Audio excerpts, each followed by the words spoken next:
Hey everybody, welcome to 1999 the podcast. Jen and I are taking a couple weeks off for summer vacation, and in the meantime we are going to be reposting some classic episodes that happen to line up with the 25th anniversary of their release, and we are starting with the sixth highest grossing movie of 1999, Disney's Tarzan, which just celebrated its 25th anniversary, released June 18th, 1999. Our guest for that episode from the Joey Lewandowski era was writer and artist Heather Antos.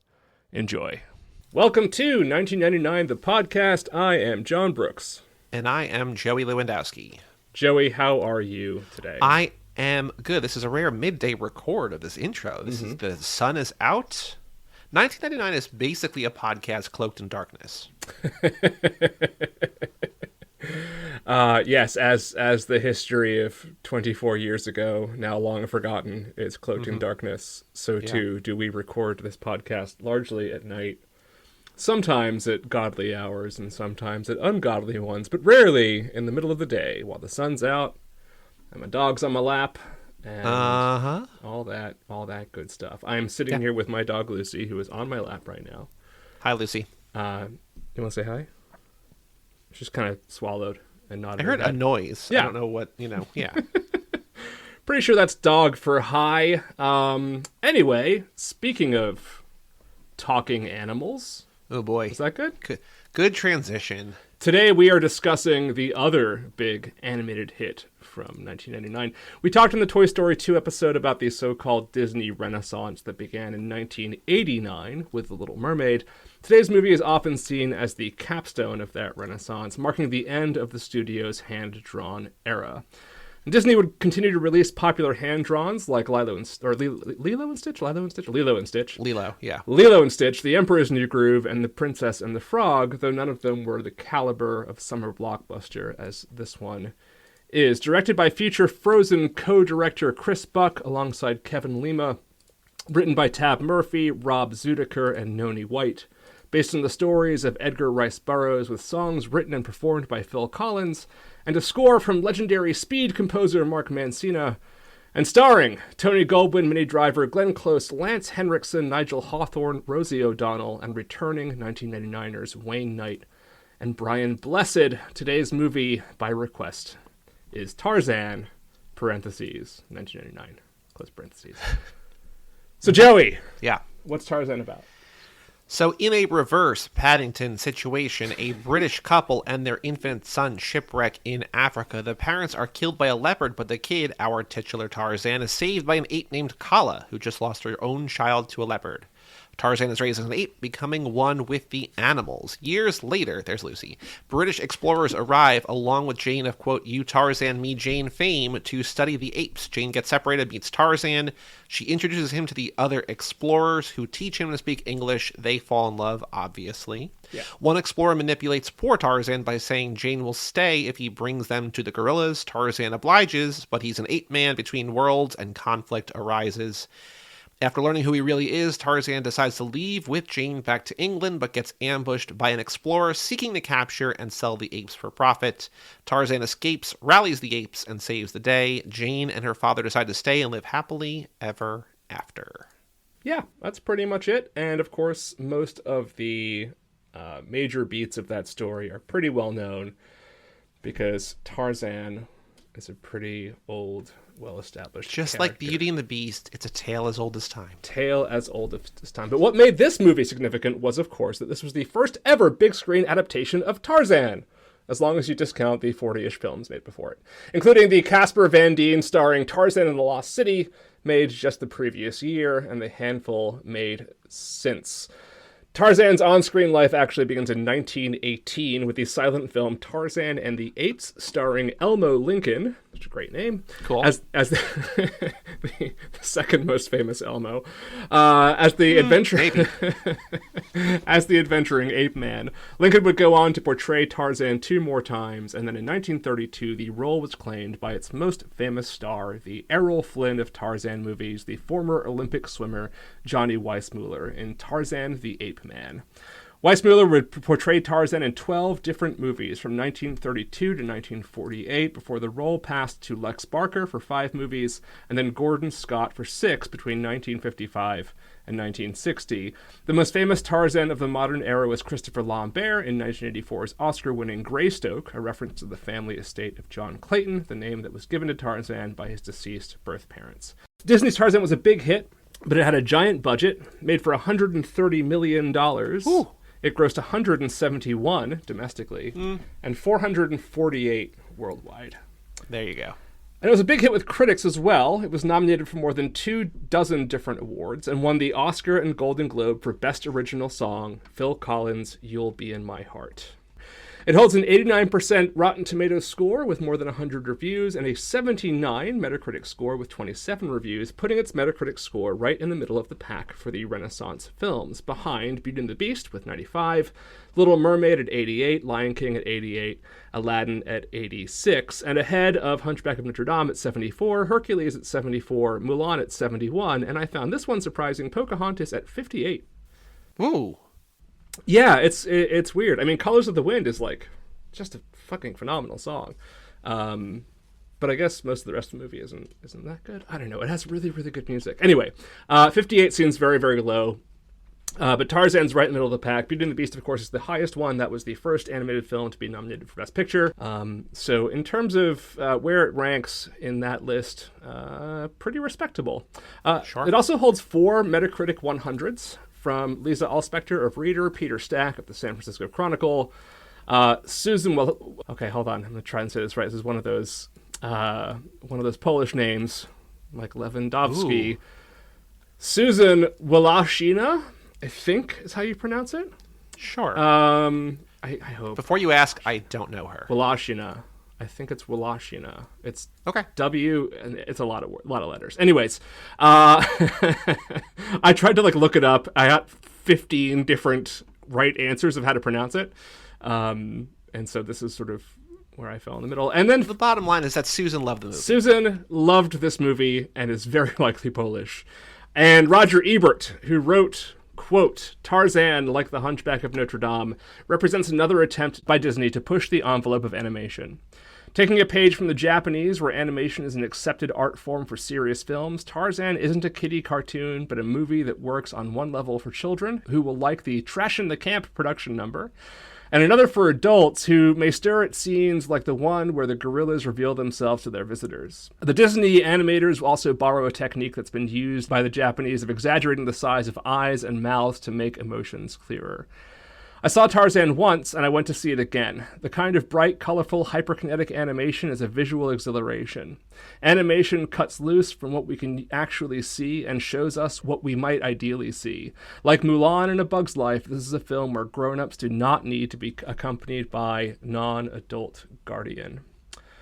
I liked Tarzan a lot. I didn't like it this. No, I think giving it 100 out of 100 is a crazy thing, but it's a good movie. It is good. I was surprised there was any hundreds. Especially from Roger Ebert. Like, that's crazy. Roger Ebert was always just very surprising with what movies he would just have this kind of rapturous response. I respect it, but come on, man. Yeah, and I love when someone loves a movie and wants to write gushingly about it. And I don't think anything he says here is wrong. I just, I'm not sure that it's 100 in my book, but less rapturous and more in line with the general positive critical reaction, though, is the Austin Chronicle's Marjorie Baumgarten. Do you know her? No. No, okay. Who wrote, the vibrancy of the images is reinforced by the smartness of the vocal characterizations. Goldwyn's adult Tarzan conveys a profound but angst-free curiosity. Driver's Jane is a beautifully realized blend of pert and saucy. Close's Kala expresses the boundlessness of a mother's love without ever becoming cloying. As Tarzan's best friend Turk, O'Donnell comes across as a pipsqueak Eddie Haskell, a nicely modulated version of the daytime hostess's brash but Weasley demeanor. Most surprising are the songs by Phil Collins. Unlike the usual Disney sing-alongs, the rock drummer's music is used primarily as an effective bridge between sequences.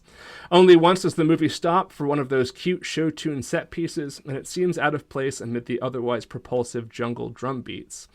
Although the villainous parts of this Tarzan are a bit hazy and the animal attraction between Tarzan and Jane a bit chaste, the film, nevertheless, works both for children and the adults who are destined to watch it with them many times over. Score 1 hit for the, quote, wild flying man in a loincloth. Okay. Yeah. Spoiler alert, that's a little more where I'm coming from. Sure. I think, and I don't know if we're going to talk about this in the episode or not, but I feel like the only goal, this might be simplifying things, but the only goal with a Disney movie is make a movie that parents won't hate seeing 60 times. I'm not sure that's the only goal, but I think that's if I mean that's actually probably a good goal for like any movie. Yeah. But I feel like given the way that kids tend to obsessively rewatch things, I feel like that's a pretty noble goal. Yeah. I'm trying to think of if there is one of the big Disney movies where if my kid watched it, because like when Teddy was like 3 or 4, she would watch Big Hero 6 every day, multiple times a day, for several weeks in a row or like months, and that was fine. I had no problem like having that on in the background. She watched Monsters Inc. up until the time that Boo goes to bed, and then would stop. Okay. All the time, over and over again, and I was fine with that. I'm trying to think of like if there's a single Disney movie where if like my kid became obsessed with it and watched it all the time, if it would drive me bonkers. And I can't think of one. I think that's a testament to Disney. I think there are lots of other, I'm sure that you could name, there's no shortage of other things that you could name that you would be happy if they never watched again. Yeah. But Disney has a pretty good track record. Even, like, I think, we've talked about probably in other episodes in here, even like a bad Disney movie or like a quote-unquote bad Disney movie is still better than a lot of other movies. Yeah. I did have its detractors, including the ever-engaging but frequently wrong David Edelstein, who wrote, quote, critics of all persuasions have been beating their breasts and warbling for Disney's new Tarzan cartoon. They're half right.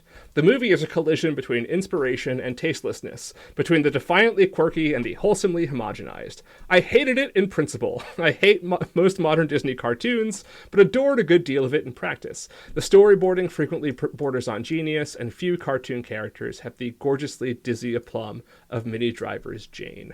That is a complicated, confusing review. A lot of David Edelstein's reviews are complicated and confusing and are emotional roller coasters of his experience. I hated it, but here's a lot of great stuff. Like, on principle. Unabashed compliments of this thing that I just said I hated. Going into it, I thought it would be bad, and so here's some good things. I love Edelstein. I think he's a really interesting writer and a really interesting critic, but like that's pretty much how he writes most of his reviews. It's like gobbledygook. I don't know what you're saying, my man. And among a few critics with the film's lowest Metacritic rating of 50 is Vulture's Peter Rainer, who wrote, quote, in the new Disney animated feature Tarzan, which has some first-rate animation and some second-rate storytelling, the ape-man glimpses his first human and wails to his ape mom, "Why didn't you tell me there were creatures who looked like me?" Actually, aside from his Rasta locks, the creature Tarzan most looks like is Fabio. He's been given that hyper-physiqued appearance that animators now so often equate with superheroism. Even Moses in The Prince of Egypt had it. He's also been given a lustier yell. None of that Johnny Weissmuller jungle yodel for this guy. When he finally hooks up with Jane, he gets so worked up that he surfs the treetops. It's a high-flying form of autoeroticism, and it points up just how sublimated Tarzan is. He might not have been so deprived if the animators had seen fit to introduce a few Africans into the jungle, but there's nary a one. Perhaps Disney thought the best way to get around the Ooga Booga stereotype was to eliminate blacks altogether. It's the neutron bomb version of political correctness. I like the movie, but I kind of don't disagree with anything in that review. I don't either, although I'm not sure, the observations that he makes make the movie worse. They're just correct. Right. You know what I'm like? I objectively kind of agree with all of that. It's worth pointing out that Edgar Rice Burroughs never went to Africa, and that the whole sort of vision of Tarzan is pretty specifically one of like a Westerner kind of dreaming of what it must be like. And so from that perspective, it sort of makes sense, because it's very much like a white people sort of imperialist story. Sure. I don't know. Anyways, we're nearly a quarter century later, and in the age of ubiquitous 3D animation, does Tarzan still hold up? So let's talk about it with our guest. So Joey, who requested Tarzan? Our guest today is artist, senior editor at IDW, and girlfriend of this podcast #1 fan. We have with us today Heather Antos. All right, we'll be right back with Heather to talk about Tarzan.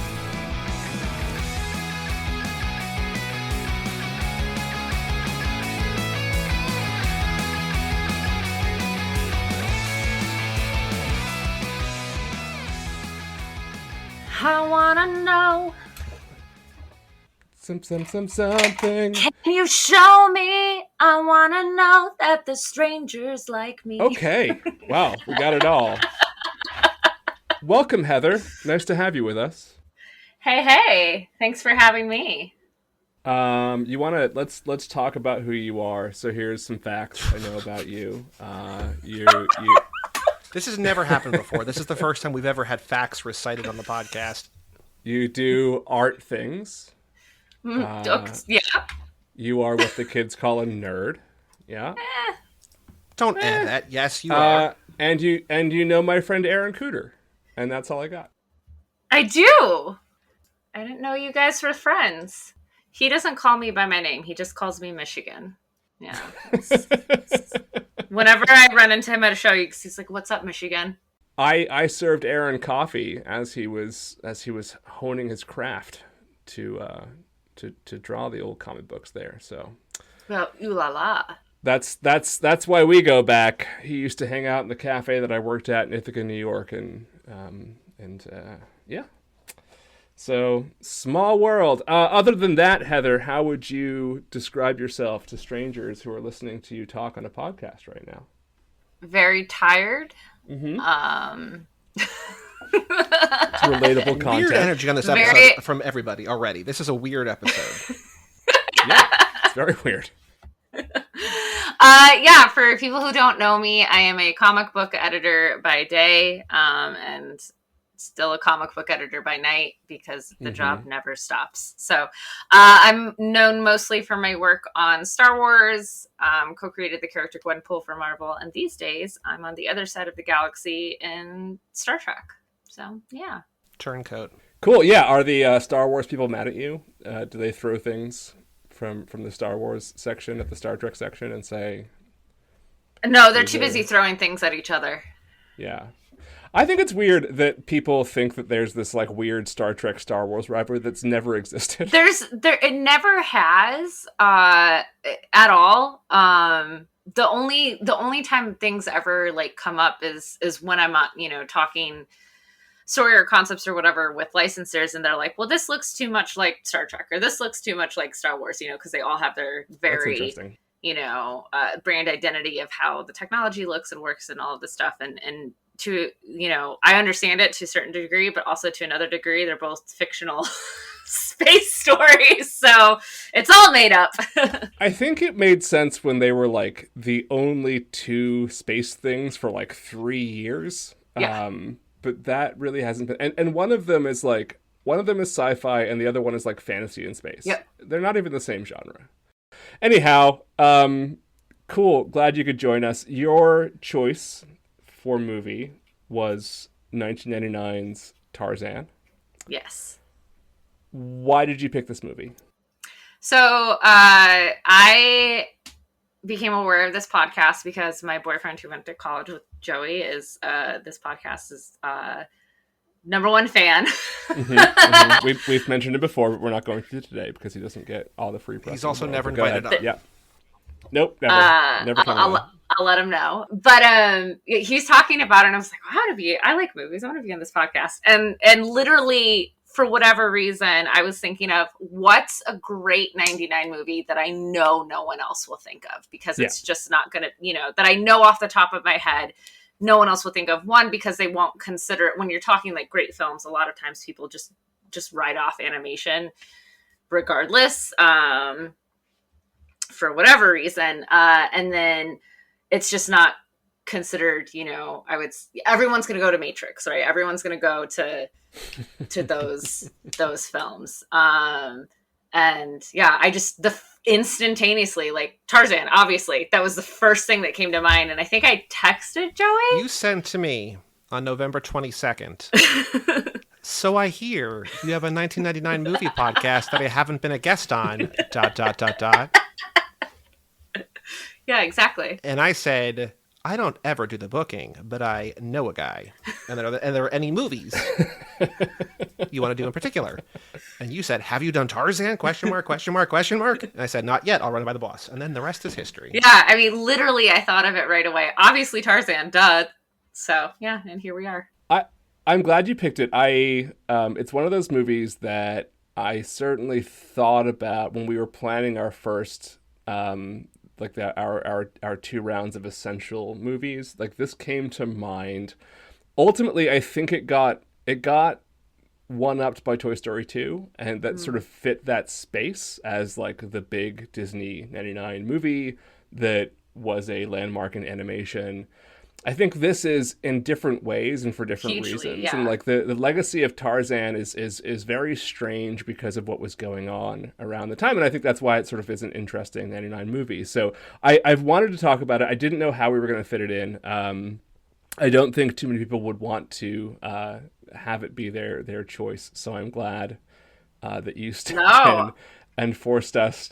I'm obsessed with this movie. Like, I was obsessed with it as a kid. I love rewatching it. There's just, from the music, animation, like the new things it set, the barriers it broke for Disney in general, the last of the Disney Renaissance film, like there's just so many cool elements about this film, on top of, at least at the time, it was the darkest / bloodiest Disney animated film. And then Phil Collins, so, Well, on that note then, so you were obsessed with it as a kid. When and at what age did you first see this movie? I was 9 years old when it came out. So I saw it in theaters, and as you mentioned up top, I am an artist. My job is in art. I've been drawing my whole life, and so I was obsessed with the golden era of Disney films, and when had all the animation books and would draw all the characters. And, this one was really cool. I ate all the behind the scenes features on the DVDs because they rotoscoped Tony Hawk skateboarding for those cool, vine sliding sequences, but you still had the 3D painted backgrounds, and there's still that, the little bit of 3D animation. It's such a cool corner of animation history. It's right before everything went CG. And there's such an this energy to the art that really spoke to me even as 9 years old. Yeah, it's interesting you say that, because again, like with the Toy Story 2 factor, that movie. So Toy Story 1 had come out, obviously, and Bug's Life had as well. But it was Toy Story 2, I think, where the kind of proof of concept of how sophisticated this could look and what animated features would look like going forward really was sort of cemented. And this movie and Toy Story 2 were separated by like 5-6 months, right? So it is really interesting, because there is a lot of, as I was watching it, I saw the way that this like leads to Frozen, right? And like in a way that I hadn't before, where like this uses a lot of computer generated animation along with the like traditional hand drawn stuff. And I think that this is a connective tissue in a way that maybe people don't think about or appreciate as much as maybe they should. Which is maybe one of the reasons why it gets kind of overlooked, I think, in the Disney canon. Yeah, I would agree with that. I think also, the non-traditional musical show tunes of it all, yes. It does kind of make it.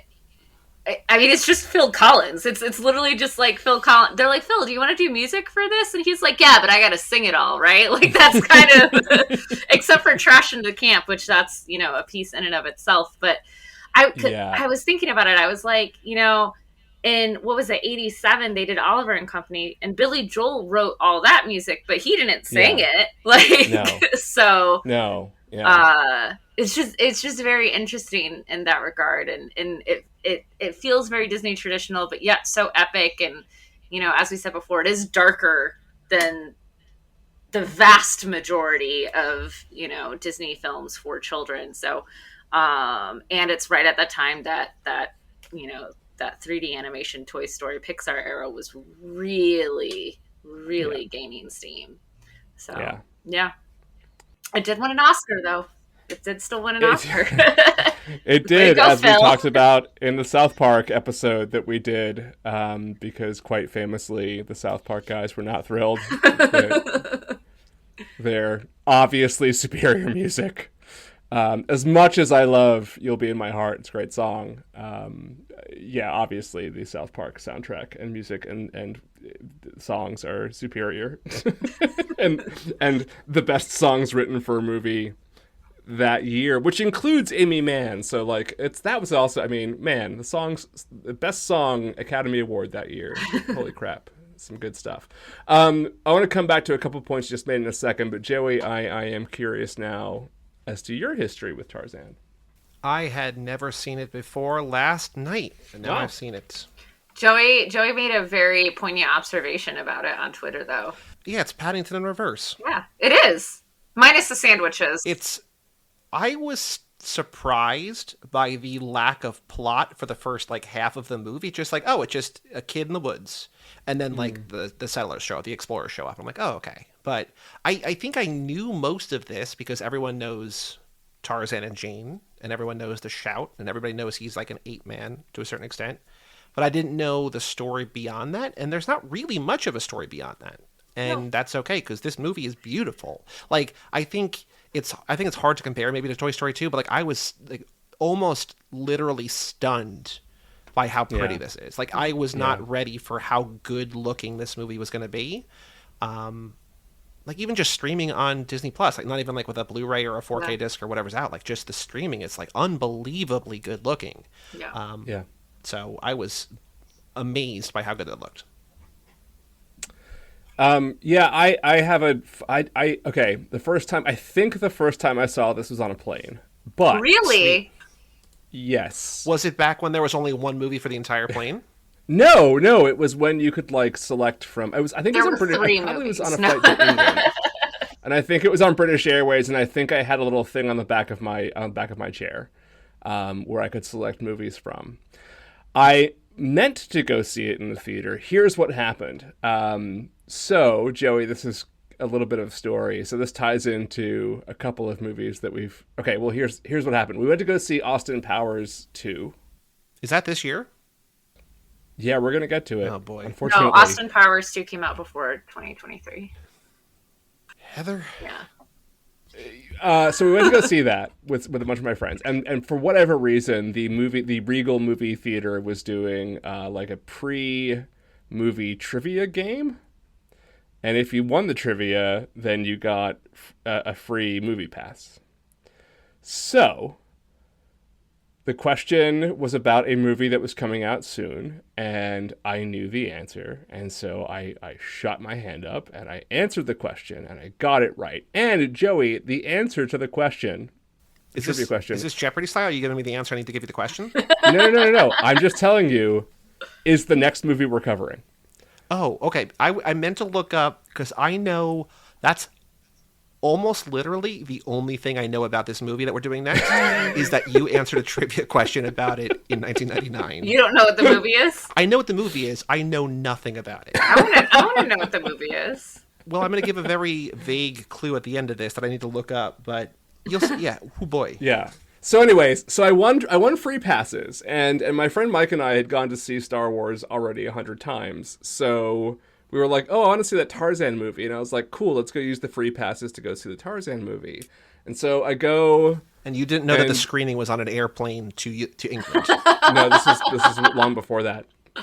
So I go to the box office, and I was like, I asked, and then so I gave them the passes, and I guess Tarzan was a premium movie, which was not eligible for passes. Oh And so no. what I did was I waved my hand in front of her like this, and I go, "Passes will do fine." And she just looks at me blankly like I'm an idiot, because I was. And the Jedi mind trick didn't work, which is, it worked in Phantom Menace, but it didn't work here. And so I didn't see Tarzan until I was on a flight, like several years later, or no, like a year later probably. So But you saw it in all of its 6-inch, probably I was gonna say. 360p yes, glory. yeah, and did not appreciate how. I mean, I think I got a sense of how beautiful it was in that, and I enjoyed it. Like watching it on the plane, it was really good. Is this a I loved movie the that music. your daughters had seen before? Is this one of their favorites? Did they see it for No. the first time? Did We you show it to them watched this it- week? We were having an accidental watch party with Heather and Tyler. That's right. Yeah. On Saturday night, and they had watched. I think they've said they've seen it, but like probably when they were not paying attention and like two. So Well, so I asked my sister, because my sister was born in 91, so she would have been 7 or 8 when this came out.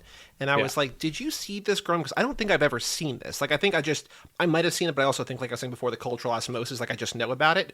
But she's like, yeah, I saw it, but like it wasn't like important. Like it wasn't a movie that she saw a bunch. Like she'd seen it, but it wasn't one that I think like played in our house that often. So like I genuinely don't know. It's because I think all that, like, if you're a child of the 90s, it's like you've seen all the Disney movies in one form or another, whether you've actually seen them or not. Right. You just kind of know them. And so I don't know, but like this isn't one that she was not, it's not like particularly, she's not, it's not close to her heart or whatever. It's not in her heart as, It's not as the close close to her in credits heart. explain. No, it's not close to her heart. Something. I like that on Disney Plus, like they give the song like about 90 seconds. They're like, you get it. You want to watch Moana? But like they keep it full screen for like a while, and then they're just like, yeah, you're good. You know the song, right? Okay, we'll move on from here. So we have, after this movie, Joey, 3 movies in the top 10 left for us to cover. This was in the top 10. As This wasn't the as we top talked 10. about in the intro, clearly. Yes, this was 6th. Wow. And Toy Story 2 was 3rd.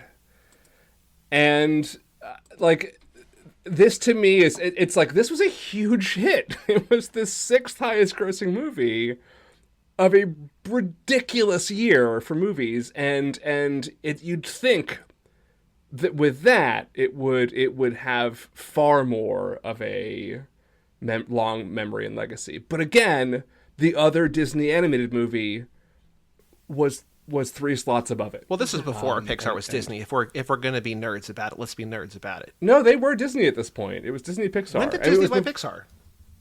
They were in an No, they bought it in alliance with 2006. them. Well, they bought it in 2006. Yes, they bought it outright, but they produced and distributed the movies before that. Yeah.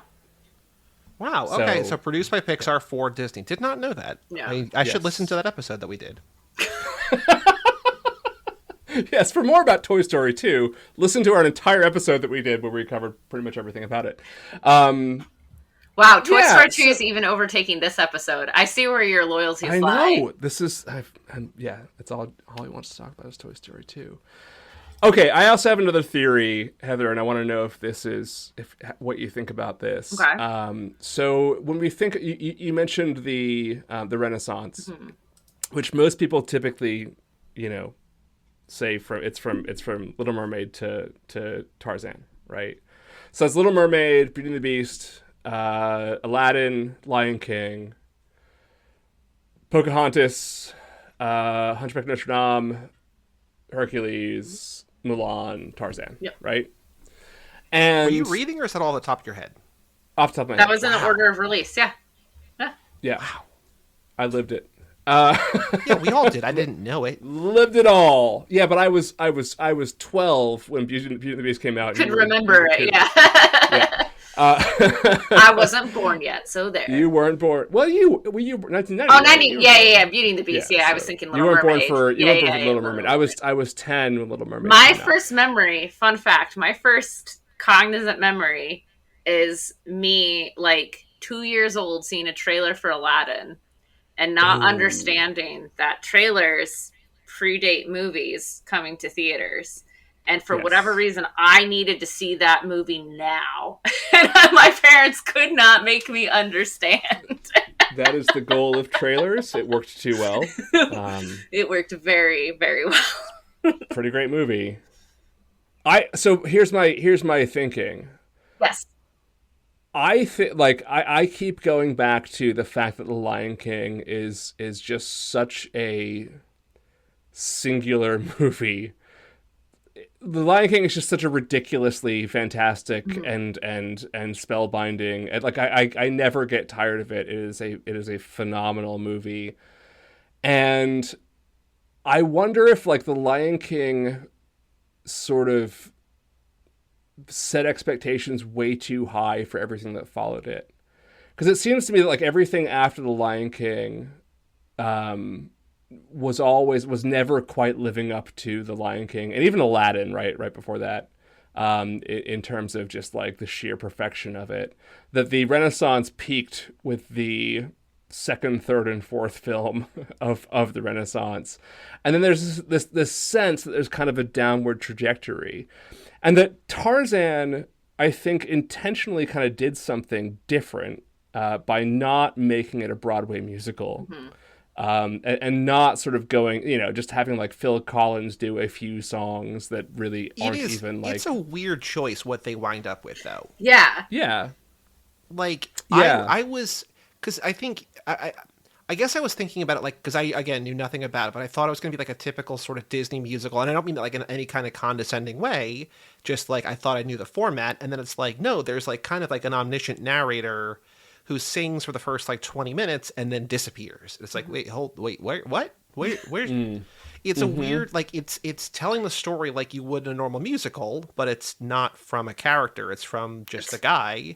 Right. One of the most popular singers of the time, it's like if like all of a sudden Justin Bieber is doing all the music for a movie or something. Yeah, but Phil Collins was already over the peak of his career at that point. Yeah. It's very much like where Elton John was when they did the Lion King, right? And I think that was sort of part of the thinking, was the Elton John element of the Lion King was commercially really, really powerful, because on top of the movie you had these like pop song versions of the songs from the movie that made gajillions, right? And I'm sure Disney got a cut of all of that. And so just like cut the middleman, right? Cut out the like Alan Menken, Tim Rice part of it, and just go straight into the pop part of it, and it works for me. But I wonder if that, like, I don't know, if the diversion from the formula is not only part of what makes this movie great, but also why it doesn't quite resonate as like one of those things people go to. I would agree with it. I think that's part of that reason is why it holds up and still, like, especially we're watching as an adult, like Tyler had never seen it before, and he's not one for the show tunes or musical or any of that Disney stuff, but because it was just Phil Collins throwing out bangers left and right, like at the end of the movie he's like, that was rad, that was badass, and it is, but I think not having the characters themselves singing, like, like Disney films, especially of the era, like, are pretty dark.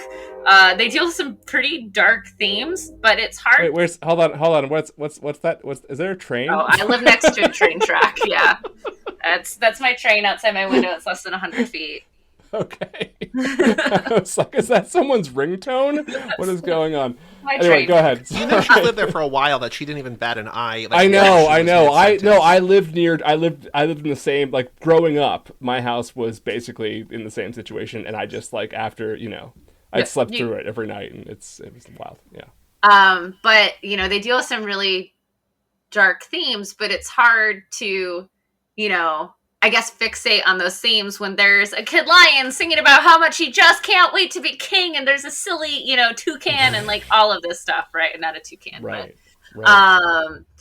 And you don't have any of that in Tarzan, and it is rather dark. And I'm wondering, it was, like you said, the sixth highest grossing film of the year, but I'm wondering how much like rewatchability like parents had with their kids. Like, are they going to put on Tarzan at home versus The Lion King versus, other stuff? And that's a thing I just wonder, because as the Disney Renaissance era, the first one was about mermaids, and you had a lot of anthropomorphical characters, and Beauty and the Beast, and as the movies kept going, it was dealing with more human, themes like war, with Mulan again, Yeah.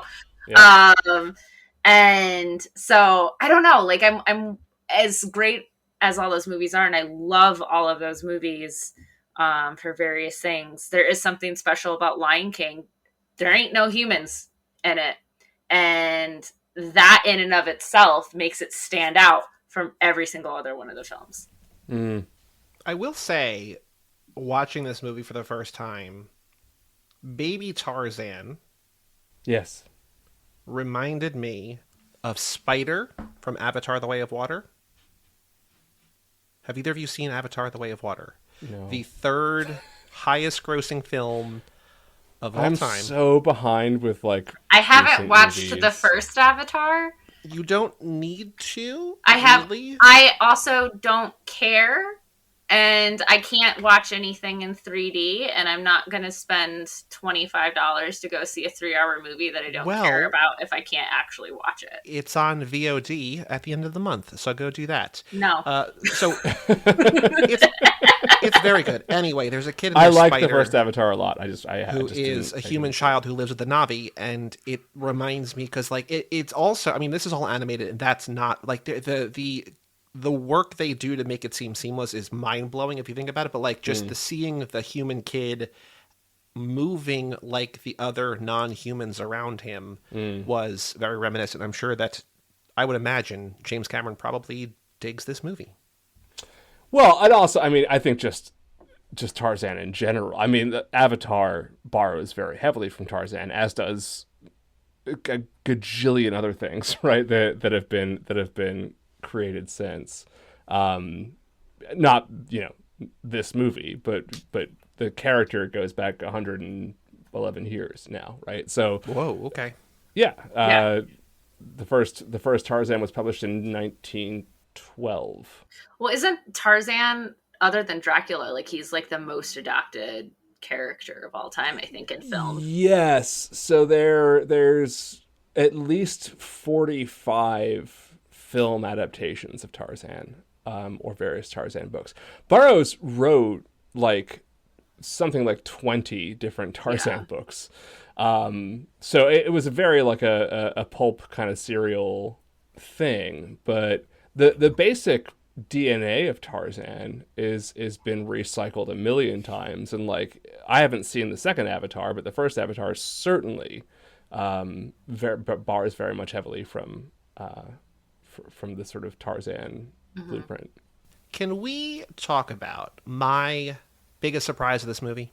Yeah, which was, I thought Tarzan was voiced by Brendan Fraser, because I know that 99, big year for Fraser. Yep. I'm saying the name right. Fraser, right? Fraser. Okay. Yep. Trying to remember the drop that you dropped Razor in with an F.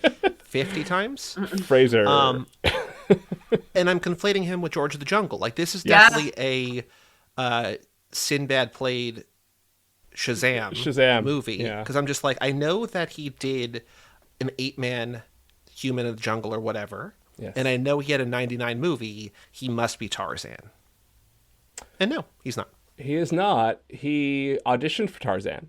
He did audition for this role. They gave it to Tony Goldwyn because Tony Goldwyn, in his audition, had a sort of a like he was able to present this sort of like animalistic ferocity in the audition that they were looking for, and he just sort of like improvised that, and they were like, he's perfect, he's great.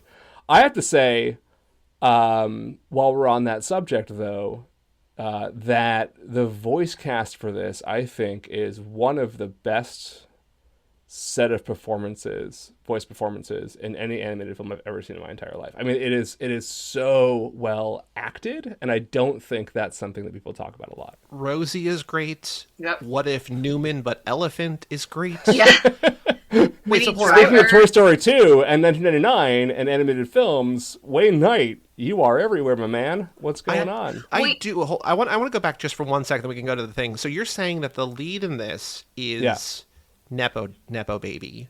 And we also have Lily Collins. Big time Nepo baby. Like the most Nepo baby. And then Lily Collins, Nepo baby, voice of Baby Ape. This is... Cancel this movie. What do you think of Minnie Driver in this movie? I love her. She's one of my favorites in this film. I think she does an excellent job. I just read today that her out of breath, telling her father about her encounter with Tarzan. She ad-libbed that whole thing. Yeah. And it's such a great scene. No, I think she's excellent in this. And I didn't realize until this rewatch how much the character is modeled off of her, like her face and everything. Like you can see her in that. I don't love the way that she's drawn. Really? Something about it is like, I don't know. Something about it bothers me. It's the one character that I'm not into the way it's drawn. I love that like Clayton is basically just like, older Gaston. Yeah. And that her dad is basically Belle's dad, and it's like, we're recycling some of the greatest hits here. But I never loved the artwork of Jane, but I love the way that Minnie Driver plays the character. And there's not like Brian Blessed as Clayton. Speaking of voices from '99, who did he voice in Phantom Menace? Yeah, Boss Nass. Boss Nass, yeah. That's Pretty Wizard. Did I use that right? Yeah. Chris Buck was one of the two directors, and of course he went on to do Frozen, which is why I think I was thinking about Frozen as I was watching it. There's a lot in here as well that again artistically, I love the way that the scenes when the animators are like showing off are actually incredibly rewarding, and I didn't know about the Tony Hawk thing until I started doing some research for this. Obviously you did. Joey, do you know about this? No, I don't know anything about this movie. That was brand new to me too. It came out in 1999. Yes, it did, and it's an animated Disney movie. But also starring Brendan Fraser. Yes, Brendan Fraser as the voice of Tarzan.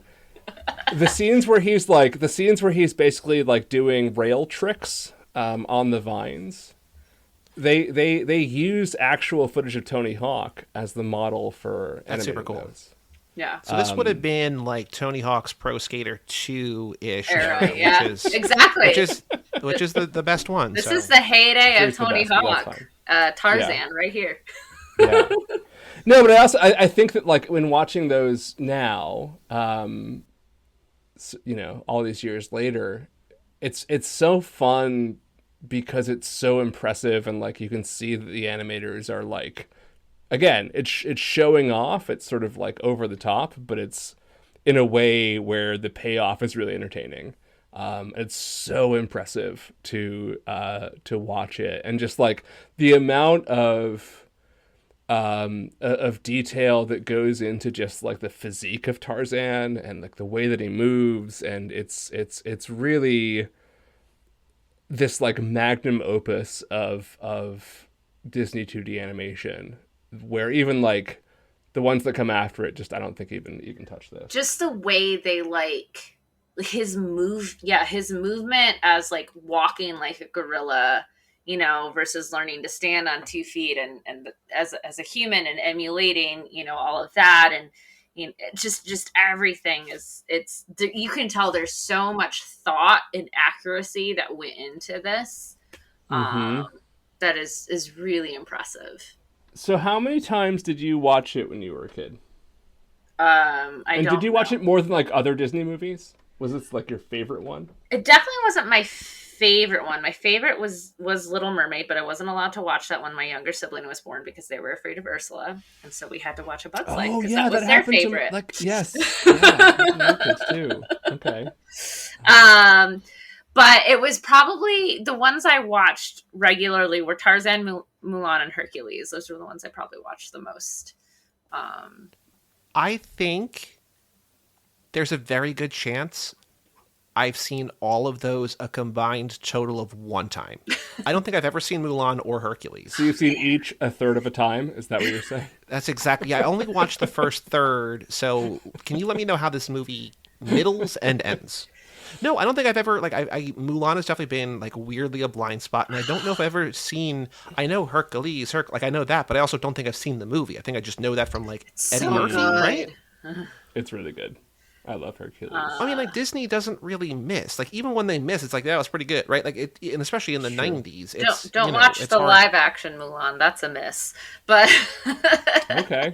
All right. That's solely because the animation is so near and dear to my heart, and the live action Mulan is it like nothing. how does the animation for those two compare to this? Is it similar in style? Is it like Mulan is definitely, I would say, leans more on the traditional side, like strictly traditional. There's some definitely CGI elements to it, but the backgrounds and movement and action and everything in Tarzan, you can tell, like, was highly reliant on computer environments. And then the big animated standout for Hercules was the Hydra battle, his first, like, real monster battle. Where you go back and rewatch that now, and it don't look so good. That the Hydra part of the animation, but I would say Hercules is, like, really known for its music. The soundtrack is really great, and that one is super fun. But as an all-around just feature, I would say Tarzan is the more impressive of those three for sure. Cool. Is there anything you don't like? I have a couple things that I like. Not that I don't like about it, but that I... little gripes here and there. Anything you don't like about it, Joey? I will say, I was surprised. I was expecting, and I think maybe... I shouldn't have been expecting it because I know that Disney's whole thing is killing parents. But I thought that, like, Tarzan's parents would have shown back up. Like, because we didn't see, like, Lord and maybe Lady I'm just Greystoke die. Yeah. Maybe I am conditioned by the Fast and Furious to look for a body, and then when I don't see a body, I don't. But they're like, because the mom girl is like, what's her name? I don't remember. Kala? Name. Yeah. Kala was just Glenn like Close. Yeah, Yes. yeah. The jaguar who sings in movie. Saber? Right? She's another one of the ones who actually sings in movie. She sings like one, like, yeah, she has like 3 sentences she sings. Yeah. Yeah. But she's like, oh yeah, no, definitely killed. Totally killed. This is my baby now. I'm just like, were they killed? Because we never see that. Well, there's the deleted like, scene I kept waiting where you do get to see the father die. Yeah. Ooh, but I was expecting them to show back up, and Yeah. like I thought that would be the conflict, and like, oh no, he's our baby, like we need to have him back, and it's like, no, it's strangers. So I don't want to say that like that's something I didn't like about it, but it's something that I was expecting to happen, and I thought it would have been like a sort of an easier payoff, and like it didn't, but no. In the book, Kerchak kills his parents. Double Agent Alex Kerchak. Mm-hmm. Yes, Double Agent Lance Henriksen, who's also great in this movie, by the way. Yeah. Also a great vocal performance. No, but then Kala raises Hercules, and he becomes part of the tribe because he's like, "Oops, I killed your parents." So, but that probably wouldn't work for a Disney movie. They changed a couple of things from the source material here, not in a way that it still is regarded as a great Tarzan adaptation. By even purists, but there's some notable things that they change that don't affect the sort of like thrust of the story of the movie, but it's there's a couple big things. Anyway, I'll talk more about those in a second. But Heather, what don't you like about it? It's perfect. Okay. No, I mean, if I was to have like the most put on my editor glasses, nitpickiest of critiques in it. It would be that Jane's father is a completely useless character who, like, you could remove from the story altogether and nothing changes, like, I get it, sexism, and she can't possibly be a researcher and girl can only go along with father, but, like, really clearly, there's inspirations with Jane Goodall and all of this, and like, just make her the researcher there with Clayton, and you don't need to pay for this voice actor. So, who is Madison King George? Jesus Christ! I can't think of who it is off the top of my head. Who is? Let me look it up. Nigel Hawthorne. Nigel Hawthorne. Yes. Right. Speaking of, like, paying for actors, yeah, like, that's not a 2-bit, B-list British actor that you're dealing with there. I think he did it for, like, a tenner, right? Like, he's just sure. I will say, like, in defense of that character. So first of all, that's one of the elements of the book that is intact. 100%. Right? But I also think. So I can talk a little bit more about this later on, but, like, there is some history of, like, racism in Tarzan and colonialism that you have to deal with. Mm-hmm.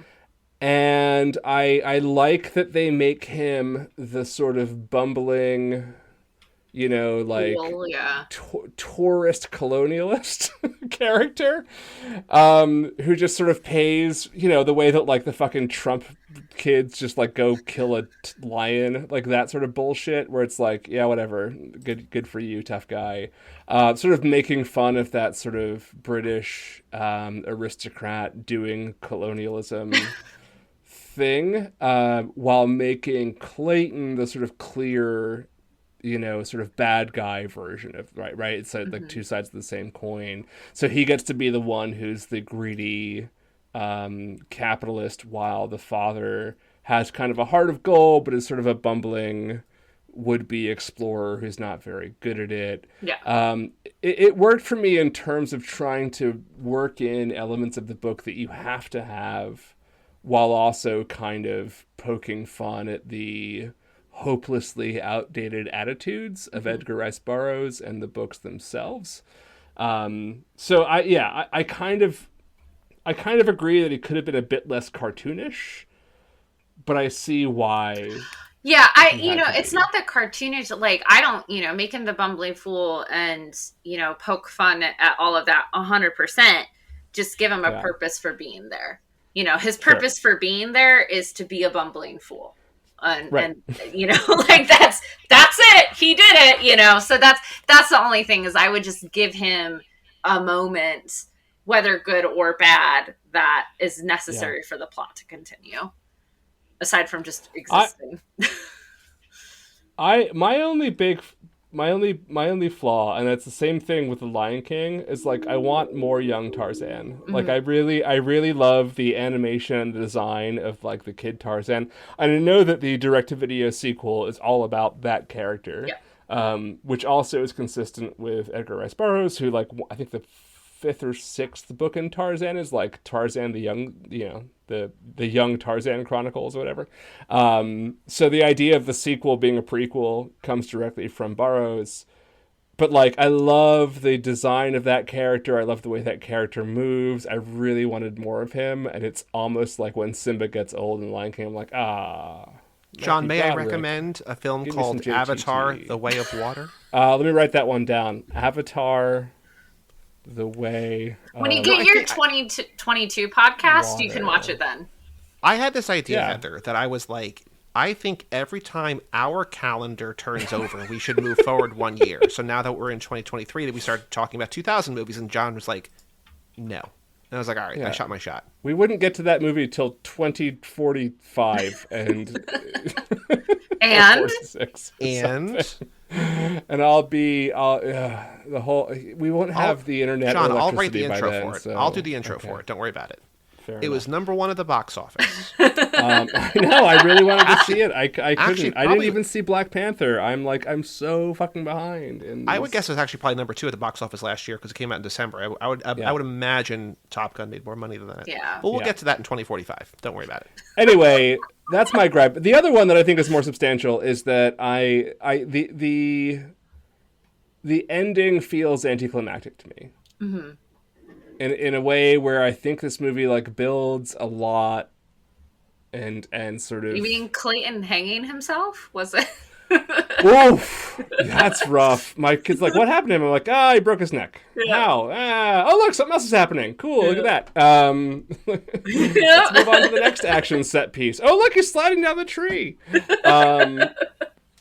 Yeah, but like, I don't know. There's just the movie has such this like giant scope and scale, and then it's just like, and now they're swinging from trees with Jane, and now she like doesn't wear the same clothes anymore because she's one with nature, and I'm like, okay, that's that's fine to end it. You know what I wish in that regard? I wish that we had like a training montage for her because like she goes from being upstanding British aristocrat to like I can pull off Tony Hawk. You know, they have the one scene where he, you know, kind of like guiding her with the bike, takes his hand off the vines and she's swinging. That they have that that one moment for your training montage. Yeah, but I want it to be like 3 minutes long and set to Hearts on Fire and really just recreate Rocky 4. Okay, I get that. Oh boy. So I was today years old when I found out that Edgar Rice Burroughs is an American. He's not British? Like, thank you. I always assumed so. I'm British, and I like you'd think I'd know that, and like nope. John just assumes everyone's British because he's British, and so he assumes everyone is British. It's very British racist of him. It is. Edgar Rice Burroughs was born in Chicago. Huh. And like, let us have our racist. Stop trying to take our racist from us. When you have three names, and one of them is Burroughs, I'm gonna have to assume you're British, right. Especially when you write 100% British when colonial fiction. Yeah, that's exactly where I was. When you do three names, and right, something like Tarzan, you're British. Sorry, you are. So to that point, one of the diversions that the Disney movie takes is that Jane and her father are not British. They are Southern, slave-owning, whatever. They are like they're from Baltimore. They are like Southern in his books. Yes. Yeah. Okay. They are like Southern aristocrats who go over to Africa to do some colonialism. He's okay. Famous Burroughs, like William S. Burroughs, and he's American, right? Like, why do you think I don't know. Yeah. Whatever. Saffron Burroughs? Who's Saffron Burroughs? They're pretty bad Brits, though. They think Queen Victoria is still alive in the movie. They do. It's very weird. Yeah. And Darwin's still alive. Saffron Burroughs from Deep Blue Sea. We have such a Burroughs connection here. Look at this, John. Spelled differently. Right. Spelled differently, but still. This also has super smart animals, much like Deep Blue Sea. I think this movie is supposed to take place in the 19th century. 1911 is when it takes place. You see the date in it. Oh, really? Yeah. Oh, well, then it doesn't make any sense. No, I think it starts in the 1880s. I think it starts in the 1880s. It starts in the 1880s, yeah. But when Jane is like, "Oh, you're going to meet Queen Victoria," you know, she's dead by then. So yeah. Cancel this movie. Well, maybe it's like that guy who still thought World War II was taking place, in the 70s, because like no one told him he was on an island. I was just like, did it take 3 years for them to get to Africa? I'd believe that. They probably got lost. The character of Tarzan his real name is John Clayton Viscount Greystoke. The character of Clayton in the movie is an invention, and his parents are the Claytons, right? So they are these aristocrats on this like island adventure when they get shipwrecked, whatever. So that they're on like a cruise and they get shipwrecked, but he is British royalty, And so, like, one of the things that that happens in the books is that he goes back to England and reclaims his viscountship, but then is like, fuck Western civilization, and then it goes back to Africa to be the lord of all of the African natives, and it's not great. Oh, But so yeah, cool. but like one of them, but better because he's white. Yes. Edgar Rice Burroughs was a eugenicist and a real big racist, and yeah, maybe that's why it took so long for Disney to figure out how they were going to make this movie. And maybe that's part of the reason why, when it came out, people were like, Tarzan, that seems sort of outdated and colonial and fucked up. So, I don't know. It was still the 6th highest grossing. Was number 1 Phantom Menace? I'm sure we talked about it. Yes. Heather, that's Star Wars. I don't know if you... Oh! Yeah. Okay. Heather, have you seen any other Tarzan movies? I know there's only 45 of them, so, you know... No, I think I saw one of the straight to like VHS DVD sequels. Okay. Uh-huh. And then didn't they have, I might be making this up in my head, but didn't they have like a Disney Channel like show? I definitely saw that. That's definitely what I watched. I watched that for sure. Because it was him as the kid, right? I think. No, I think the sequel was him. The second one was him as a kid. There's a third one called Tarzan and Jane. I didn't see that one. And I think the animated series was like grown up Tarzan, but like maybe pre Jane. I don't remember, but I don't know. I did watch some of it, but I've never seen like any of the live action. I just found a list of 50 Tarzan movies on Letterboxd. Yep. I have it's your new podcast. No, Tarzan the part. Yeah. Too Tarzan, too fast. I have zero recollection that this movie exists, that I saw in theaters. The Alexander Skarsgård one. The Legend of Tarzan 2016 with Alexander Skarsgård, Christoph Waltz, Samuel L. What? Jackson, and Margot Robbie. It's great. And Jimon Hounsou. And Jim Broadbent. Like, what a cast! Yeah, it's great. I like the movie a lot. Of this. Yeah. Oh my god, I'm watching that this weekend. He's got long hair. I mean, he's still got the shredded physique, but he looks like Tarzan and Margot Robbie. Is Margot Robbie Jane? Yes. Yeah, Okay. It's good. It's good. I would recommend Greystoke, which is the one where Christopher Lambert plays Tarzan. Oh Jesus! Is that that's real? It's really good. Like it's really good. Like it got Oscars. Like it's really good.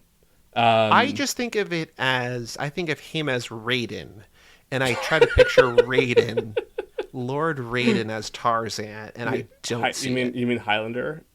Yeah. No, I Lord Raiden. Okay. God of Thunder. Okay. Mortal Kombat. It's really great, and it's the only movie that has led to a dog winning an Academy Award for writing. Wait, what? Hold on, what? The writer of Greystoke, the original writer. Greystoke is 2.5 hours long? It's really good. It's on HBO Max. It's on HBO Max. It has a lot of things about it that you will very much like, including Rick Baker doing incredible work. Well, you know what I like about this movie? 90 minutes. 90 minutes. Yep. Well, that's the Disney formula. But quick story. So the original writer of Greystoke, I can't remember what his name is. He's very famous. He quit or was fired halfway through, and then he was replaced, but his name was still on the credits, but he didn't want his name on the credits, so he had his name be his dog's name instead. And then the movie won an Academy Award for writing, and his dog is an Academy Award winning writer now. So great. Robert Towne? That's the one. Yeah. Credited as P.H. Vazak? Yeah, Vazak? that's his dog's name. Sweet. So there you go. Aside from The Little Mermaid, what is your favorite Disney animated movie, Heather? Oh gosh, I would probably have to go with Mulan, just because that one was like, it meant a lot as a little girl to see a movie, where it's another young woman just Yeah. being a badass, you know. And that's 98, right? So that's right before this. Right before this. Yeah, but that was one that I definitely watched a ton. And was super hyped for when that trailer dropped, and I still like love it to this day. Yeah, I love that movie. Joey, do you have a favorite Disney animated movie? He's never seen them. Oh, I've okay. never seen the ones that Heather likes. I watched recently for the first time The Emperor's New Groove. That's not my favorite, but I think that's that's great. a good one. It's so good. That one's really fun. I wouldn't say it's my favorite, but when I saw Tangled, I loved Tangled. I'm just trying to think Tangled, of like actually pure Disney and not the Pixar thing. Yeah. It's hard. Zootopia's great. It's hard these days to like, because every time the animation looks so similar now that I always have to remember which is which. Well, but there's also like there's an aesthetic. Like one of the things I loved about Frozen is that it figured, and like Tangled, is that it figured out how to like look like one of those, you know, Renaissance era 2D movies. Yeah, but like with the Pixar kind of gloss, and it's really great. Like I love the way that they're sort of honoring that tradition, which is why that, like, again, when I was watching Tarzan this time, I was like, oh, I kind of see where the transition is here. Mm-hmm. I can kind of see how this was like the last big, great, epic 2D hand-drawn animation Disney film, but like they're sort of setting the stage for like how the 3D CGI thing's gonna play in. And I also think that, like, unlike in, to this movie's credit, like unlike in Aladdin and Lion King, that the 3D computer generated stuff like was not, I don't know if gratuitous is the right word. It didn't stand out to me. It blended so well with everything else that was going on, and it all seemed like it was essential. Like the scene where he's towards the end where he's on the ship, right? And there's that scene where he's like climbing the mast or whatever, and there's a lot of like CGI going on there, but it makes perfect sense. Like it fits so well with what's going on, and like it aids, as opposed to sort of like the Cave of Wonders scene in Aladdin where it's like, well, that's computer generated, and like it sort of takes you out of it a little bit. So I think that's to its credit as well. Yeah. I think my favorite Disney movie growing up was either Dumbo or Aladdin or The Lion King. I had to do a little bit of research, but I think those are the big ones. Okay. I think The Lion King's my favorite of all time. Favorite movie of all time? Favorite Disney animated musical spectacle. Do your daughters have a favorite that was made before they were born? I'm sure that like Frozen and things that have come out in the last decade are probably... Well, Frozen was also predated some of them, some of your children. They loved this, and two of them were playing Tarzan for quite some time after it was over, including like crawling around on all fours and jumping on furniture and that sort of thing. They like The Lion King a lot. And I don't know, we've watched Beauty and the Beast with them once, but it's been a long time. They haven't watched a ton of like the Mulan. They like but like they are very much into the like Moana, Frozen 2, sure, Tangled era. We watched Cinderella with them recently, and they liked that a lot too. The original, so, the yeah, like animated, the original one. So if you haven't seen Tarzan, go see Tarzan. It's really, really good. And it's on Disney Plus. It's on Disney Plus, and it still holds up. Have you watched the sequel movies, Heather? If I have, I don't remember. I'm sure I have. They do not get good reviews. Yeah, I'm sure I watched the majority of all the Disney like straight to VHS DVD sequel stuff, but they all, you know, that was the time when everything was getting an animated show as well as Disney Channel, and it all just kind of like blends in at a certain point. So yeah, the only like sequel films I like distinctly remember: Lion King. I know for sure I've seen all of those. The Aladdin ones, I've for sure seen all of those. I did see Pocahontas 2 and thought it was shit. Heather, do you have a favorite movie of 1999 that isn't Tarzan? I mean, if it is Tarzan, that's cool. That's a good answer. But do you have a one that's not this? Is it this movie? Do you think is your favorite movie this year this movie? It's definitely up there, for sure. I'm doing a quick like what all came out in 99 because I can't Yeah. always remember. You're going to be here a while because that's what we're doing. No, I know. It's It's a giant list of just awesome stuff constantly. There was a Star Wars that year. There was one Star Wars, and I did really love that Star Wars. Iron Giant is really up there. Oh yeah, for me. I also like. Speaking of 2D animation, yeah, I love that one. We just covered that on your favorite podcast, Too Fast, Too Forever. Princess Mononoke came out in the U.S. that year. Like it's a great 2D animation year in addition to 3D animation. Like holy shit. Yeah. Also we mentioned before, but South Park. Never seen that. Never seen the movie. Oh, it's great. It's so good. It's really good. I've also never seen an it's episode funnier of than the Tarzan, show, I will say that. Pokemon's first movie came out this year. Never seen that. I haven't either. I've never seen any Pokemon anything. I think I saw that in theaters. That might have been another one. We might be up to 3 that I saw in theaters. Wow. That's the one that's like Mewtwo Strikes Back or whatever. What's it called? It's called... No, Mewtwo Strikes Back. Is that the first one or is that the second one? It's called Mewtwo Strikes Back. Pokemon, the first Pokemon movie, Mewtwo Strikes Back, which should be the second movie if you're going by the Star Wars conventions. But, yeah.